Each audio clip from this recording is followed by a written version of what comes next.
I don't know about you, but when I visit a stadium or arena for the first time, my eyes are immediately drawn to the LED displays that inevitably hang over and around the field.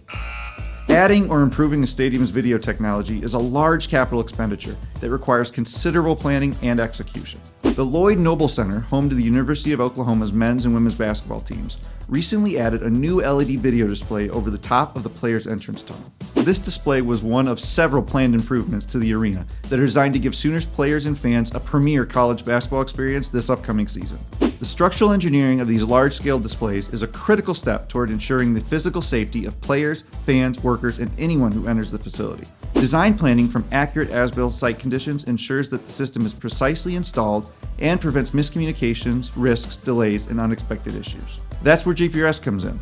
The general contractor hired by the university brought us in to capture the exact details and dimensions of the players' tunnel to plan the structural steel support, anchor points, and electrical tie-ins. GPRS project manager Cole Dickson used 3D laser scan technology to quickly document the existing conditions of the players' tunnel in the form of a point cloud, capturing precise structural details. Our client was planning to replace the awning with a retractable LED screen.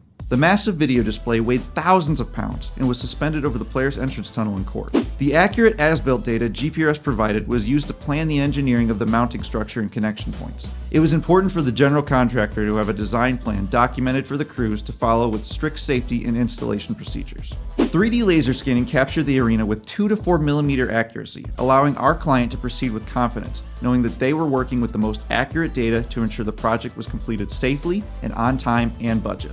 That's intelligently visualizing the built world.